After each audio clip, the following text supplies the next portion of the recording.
Rednick nasceu em Cleveland em 1943 e tinha um irmão mais novo, Terry. Sua mãe, Ellen, uma mulher de boa aparência, com alguma ascendência nativa norte-americana, era alcoólatra e promíscua. Quando Gary tinha 2 anos de idade, seus pais se divorciaram. Após o divórcio, Gary e seu irmão viveram com a mãe, mas ela logo pareceu incapaz de cuidar deles. Perto de ingressarem no primeiro ano da escola, os garotos foram morar com o pai, Michael, que havia se casado novamente. Eles não viveram novamente com a mãe, que se casou mais 3 vezes antes de cometer suicídio por ingestão de mercúrio em 1970. Gary descreveu seu pai como frio e sem afeto, um disciplinador rígido, mas um psiquiatra que conversou com Gary disse que essa descrição de seu pai é uma declaração extremamente superficial. Por exemplo, quando Gary e seu irmão urinavam na cama, seu pai pendurava os lençóis na janela para mostrar ao mundo que mijões eram eles, ou pintava o centro de um alvo na calça dos irmãos para mostrar aos outros garotos da escola onde chutá-los. E se Gary e Terry fossem realmente maus, o castigo seria por qualquer razão, incluindo ser pendurado na janela pelos tornozelos. Gary era totalmente indiferente em relação aos filhos. De fato, quando Gary foi preso, o pai agiu como se ele o tivesse culpado por todos os seus problemas. E quando Gary foi sentenciado à morte, seu pai, que não falava com ele há 25 anos, disse: "Eu não estou interessado, eu não me importo, não me incomoda nem um pouco. Tudo que eu quero é que vocês me deixem em paz. Eu não ligo para o que acontece." Gary e Terry entraram e saíram de instituições psiquiátricas durante suas vidas e ambos tentaram cometer suicídio em uma série de ocasiões.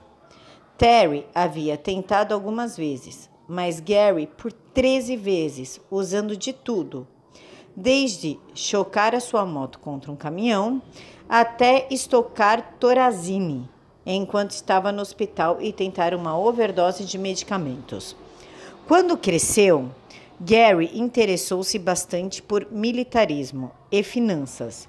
Ele, de fato, frequentou uma escola militar durante alguns anos no ensino médio. Ele lia o caderno de finanças do jornal desde criança e, quando adulto, usou seu intelecto e sua experiência para acumular uma pequena fortuna em ações. Ele foi preso algumas vezes por agressão e cumpriu sentença, mas, em geral, passou a maior parte dos anos em instituições psiquiátricas. E todos aqueles que examinaram Gary o consideraram perigoso, esquizofrênico e incurável. Um sintoma alarmante, em particular, que ele às vezes apresentava era mudez. Ele não proferiu uma palavra sequer uma vez por quase 2 anos. Reddick também apresentava ter medo de mulheres que fossem intelectualmente equivalente a ele, inclusive mulheres de inteligência mediana. Exceto por um casamento breve com uma mulher de inteligência mediana durante anos, antes de raptar mulheres para serem suas escravas, ele se envolveu apenas com mulheres cujas inteligências eram muito inferiores à sua. Uma delas, por exemplo, tinha o QI de 49. Considerava-se que uma pessoa com QI de 70 ou menos tem retardo mental. Isso é parte de um padrão mais amplo de envolver-se de maneira constante com pessoas em relação às quais Rednick pudesse sentir-se superior. Como seu pai tinha poder e superioridade em relação a ele, Gary se relacionava com pessoas às quais pudesse sentir-se poderoso. Com um pouco de sorte, vidas poderiam ter sido salvas. Em 26 de novembro de 1986, Sandra Lindsay, uma deficiente mental leve, afro-americana, que vivia no norte da Filadélfia, Foi à farmácia da esquina para buscar uma embalagem de Midol. Horas se passaram e ela não retornou. E sua mãe, Janet Perkins, foi procurá-la. Ela passou um fim de semana em aflição, tentando encontrar sua filha. Na segunda-feira, Janet contatou um amigo próximo de Sandra, Creel Tony Brown. Brown não sabia onde Sandra estava, mas ele perguntou a Janet se ela havia tentado a casa de Gary Hidnick, um homem branco, cerca de 40 anos, que era amigo de Sandra e Tony. Sandra havia estado na casa de Hidnick em diversas ocasiões. Janet, então, foi até a residência, no número 3520 da North Marshall Street, uma casa em condições precárias em um bairro que lembrava vagamente a Berlim pós-guerra, Segunda Grande Guerra Mundial. Ela era apelidada de OK Corral por causa dos numerosos tiroteios entre traficantes que lá ocorriam. Hidnick havia pago apenas $15.500 pela casa, que abrigava uma família e que seria avaliada por apenas $3.000 a menos depois de um ano. Ninguém atendeu quando Janet bateu a porta de Hidnick. Assim, ela foi embora. Ela retornou algumas vezes naquele dia, mas ainda sem obter respostas. Na verdade, quando bateu a porta, sua filha estava dentro de casa. Se ao menos Sandra tivesse gritado ou Janet tivesse chamado a polícia, talvez ela ainda estaria viva. E então, mais tarde, surgiu o cheiro. Um tipo de cheiro detestável e nauseante vinha da casa localizada na Marshall Street. E era tão poderoso que poderia ser sentido ao longo de todo o quarteirão. Pelo fato de Hidnick não ter sido visto por algum tempo, os vizinhos presumiram que o cheiro poderia ser de seu cadáver apodrecendo. Eles chamaram a polícia e o detetive Aponte foi à casa. Ele esmurrou a porta e dessa vez Gary, um homem de boa aparência com cabelos e olhos escuros, abriu. Aponte o questionou a respeito do fedor. Hidnick disse que havia apenas queimado seu jantar. De maneira espantosa, Aponte aceitou essa explicação, embora o fedor estivesse permeado a vizinhança por dias. Se ao menos ele não tivesse aceitado tal explicação, algumas mulheres ainda estariam vivas. De fato, Hidnick estava cozinhando algo, mas não era o seu jantar, mas sim a caixa torácica de um ser humano.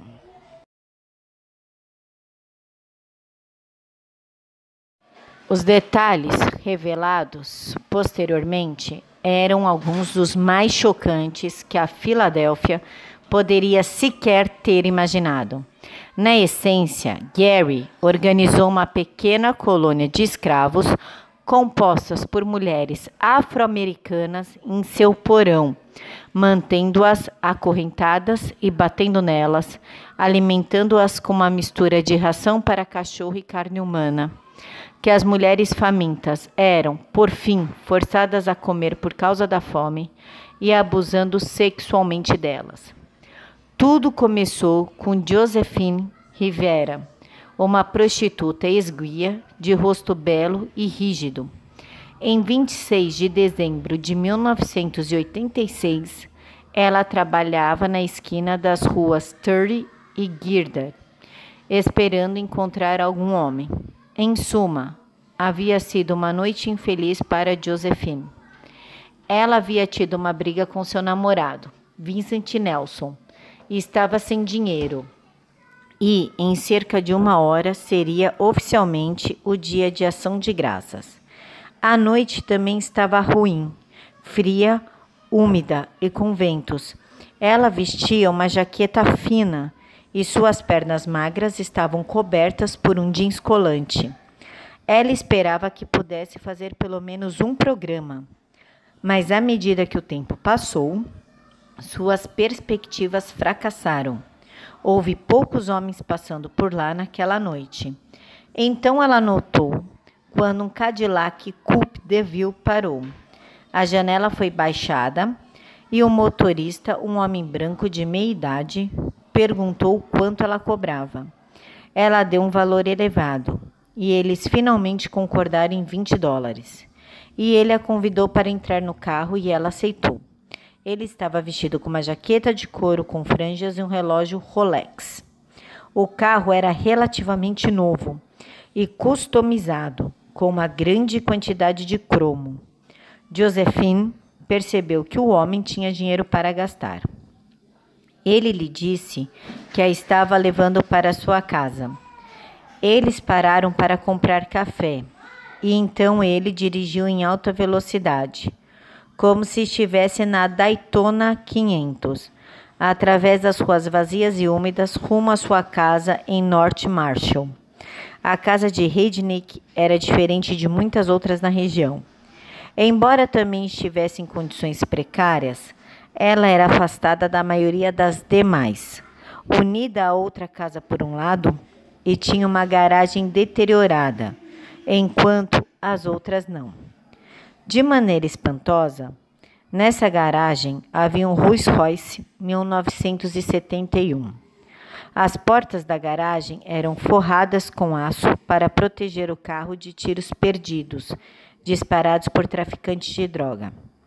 Alguns anos antes, Heidnik, que tinha um QI de gênio e era brilhante ao investir na bolsa de valores, havia pago $17 mil em dinheiro por esse carro.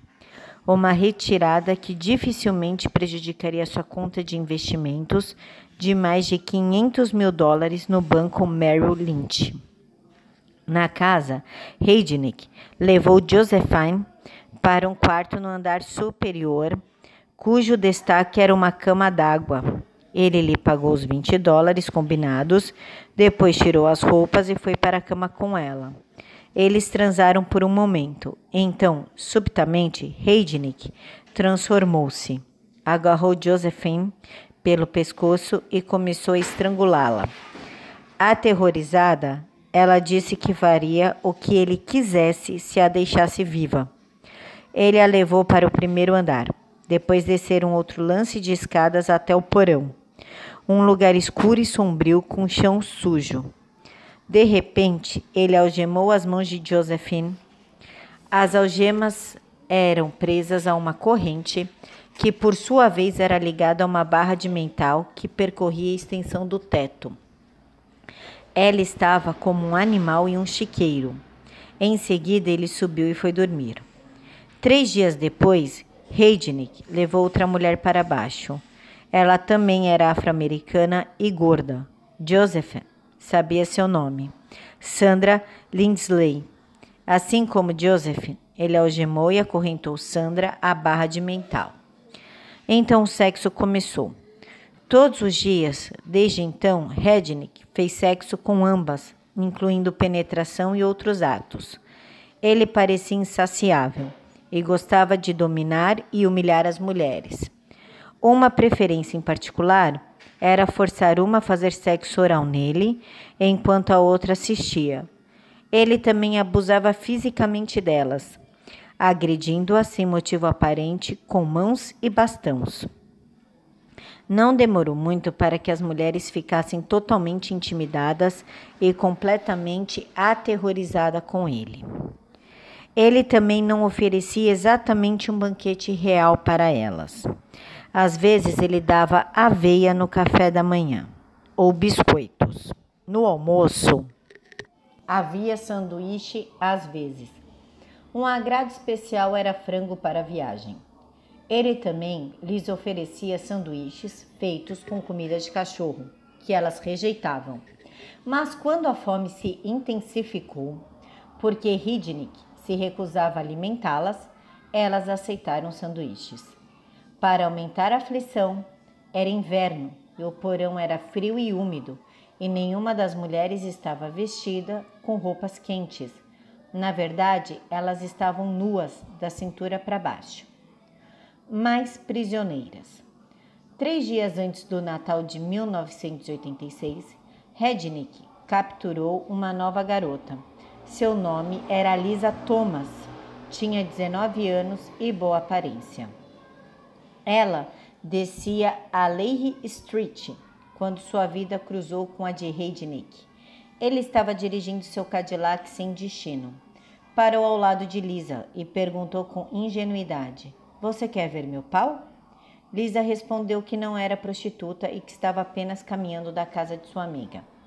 Heidnik assegurou que não era perigoso e que ficaria feliz em dar uma carona. Depois de alguma discussão, Lisa chegou à conclusão de que era inofensivo e entrou no carro. Antes de irem ao seu destino, Heidnik a levou para um restaurante para comer um cheeseburger com fritas, mostrou um maço de notas e perguntou se ela gostaria de acompanhá-lo a Atlantic City. Quando ela respondeu que não tinha o que vestir para esse passeio, Heidnik disse que ficaria feliz em lhe comprar o que ela quisesse. Ele a levou a uma loja e comprou para ela um monte de jeans e blusas. Depois disso, eles foram à casa de Heidnik e fizeram sexo na cama d'água, onde ele, no final, caiu no sono. Quando ela acordou, pediu para Heidnik a levasse para o apartamento de sua amiga.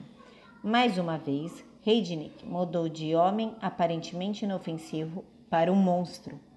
Ele a agarrou pela garganta e a estrangulou. Mais tarde, as piadistas do tribunal apelidaram isso de manobra de Heidnik. Lisa implorou para que ele parasse e disse que faria tudo o que ele quisesse. Então ele a levou para o porão e apresentou para Josephine, que havia dito a Heidnik que seu nome era Nicole, e Sandy. Depois ele humilhou Lisa em frente das outras mulheres. Ele disse para ele beijá-lo nas nádegas, o que ela fez. Então a forçou a chupar suas bolas, o que ela também fez, e em seguida a mandou chupar seu pau, com o que a garota também concordou. Mais tarde, Heidnik serviu sanduíche de pasta de amendoim e geleia, uma espécie de agrado, e finalizou seu dia de trabalho algemando e acorrentando Lisa à barra de metal. A quarta cativa de Heidnik foi Deborah e sua quinta, Jacqueline, de 18 anos, pega apenas 4 dias após Deborah. Jacqueline era prostituta, a Deborah não. Era meio-dia quando Heidnik, dirigindo uma van Dodge azul com interior em courino, apanhou Askins. Quando a levou para sua casa, ele a arrastou para o porão e, com as demais cativas assistindo, açoitou-a com uma chibata de plástico e depois acorrentou. Ele tinha agora 5 mulheres afro-americanas aprisionadas em seu porão, e algumas estavam lá há meses.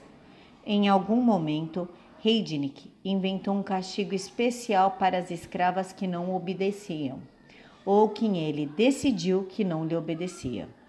Ele cavou um buraco no chão do porão e cobriu com uma moldura de compensado. Para disciplinar alguém, ele a fazia entrar no buraco, depois cobria o buraco com compensado e o comprimia com sacos de areia.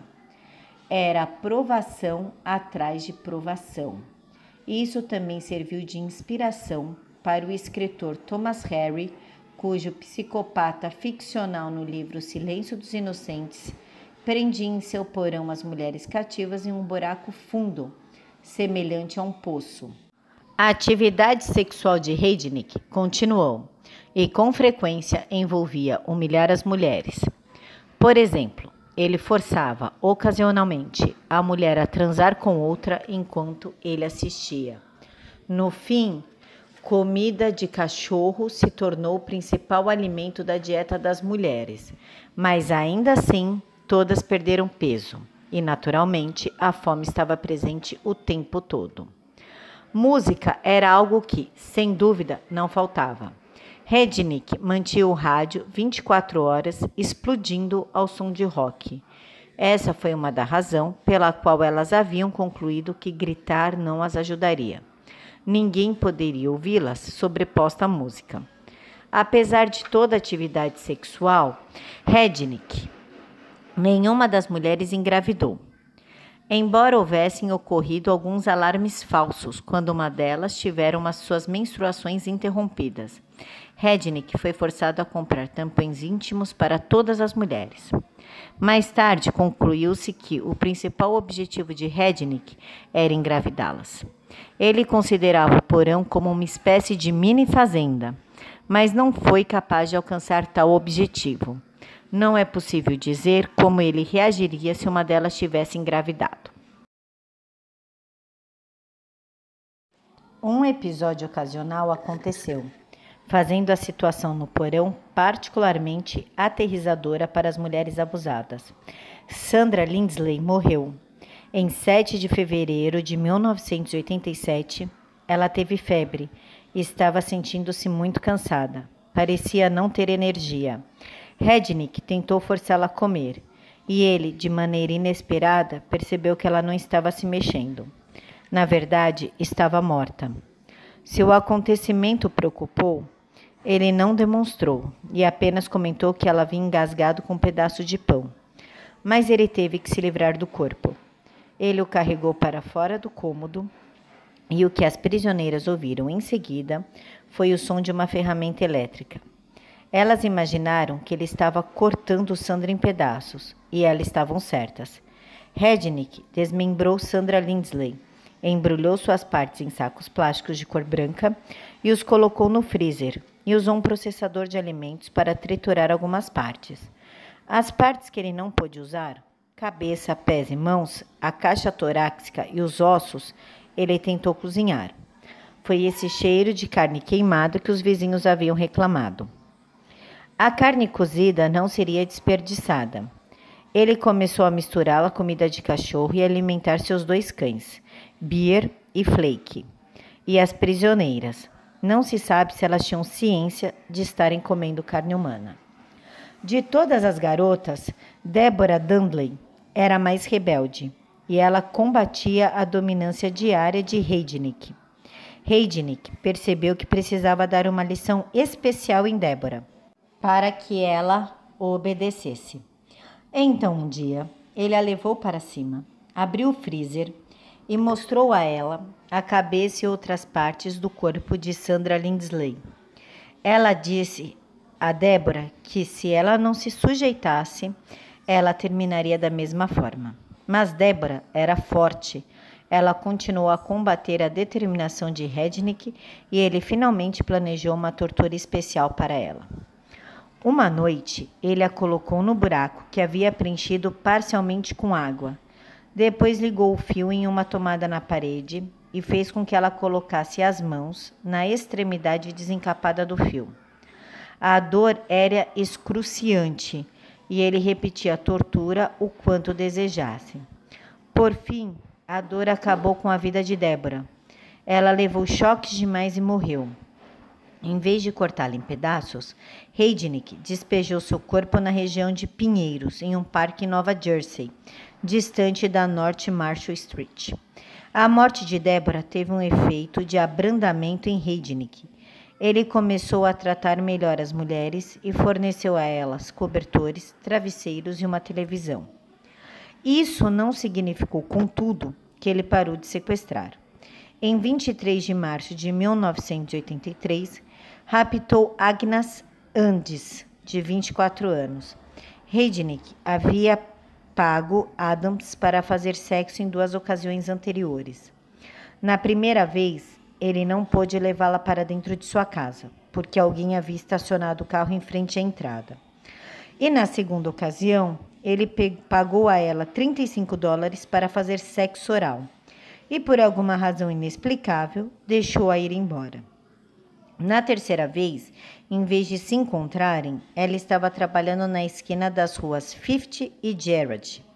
Desta vez, ele a trouxe para casa e ela foi obrigada a ficar. Durante o cativeiro das mulheres, a primeira prisioneira de Hednick, Josephine, usando toda a sua inteligência e artimanha das ruas, de uma maneira gradual, havia conquistado a confiança de Hednick. De fato, ela havia mostrado sua lealdade quando ele raptou Agnes. Josephine estava no carro quando Hidnik encontrou Adams pela terceira vez. Agnes conhecia Josephine pelo nome de Vicky, da casa de striptease Hearts and Flowers. Josephine não tentou alertar Agnes de que ela estava lidando com um homem insano. Portanto, Agnes sentiu que era seguro ir com eles. Então, quando Josephine perguntou a Hidnik se poderia ver os filhos e a família, ele disse que sim, mas se ela não retornasse, todas as outras mulheres morreriam. Hidnik a levou para a cidade e concordou em encontrá-lo no posto de gasolina da esquina das ruas Sixth e Gerrard à meia-noite. Ela também prometeu levar outra mulher consigo. Após Hidnik liberar Josephine, ela correu por 4 quarteirões até o apartamento de seu namorado, Vincent Nelson. Ele estava lá. De modo histérico, ela contou rapidamente a história de onde havia estado e sobre os horrores do número 3520 da North Marshall Street. O namorado estava incrédulo, mas pouco depois começou a acreditar em Josephine e disse para que ela fosse com ele. Nelson confrontaria Hidnik no posto de gasolina e lhe daria uma surra. No trajeto, entretanto, ele teve dúvidas acerca da consistência desse plano e ligou para a polícia. O oficial fardado que os atendeu também duvidou da história de Josephine, até que ela mostrasse as marcas causadas pelas correntes e algemas. Todos foram ao posto de gasolina e encontraram Gary Hidnik em seu carro. Ele foi preso. No dia 25 de março de 1987, os detetives da Filadélfia, munidos de um mandato de busca, entraram na casa de Hidnik. Na parte inferior, encontraram 3 mulheres no porão. 2 delas, Lisa e Jacqueline, estavam aconchegadas sobre um cobertor, tentando manter-se aquecidas. Elas gritaram de maneira histérica e, quando se levantaram, os cobertores caíram e revelaram que ambas estavam nuas abaixo da cintura. Os policiais encontraram Agnes Adams no buraco. Ela estava nua, com as mãos algemadas atrás das costas. Durante a busca na casa de Hidnik, um detetive teve uma surpresa desagradável. Ele encontrou um pacote de carne humana, os restos humanos gordurosos em uma frigideira queimada, e em uma prateleira de freezer estava um antebraço.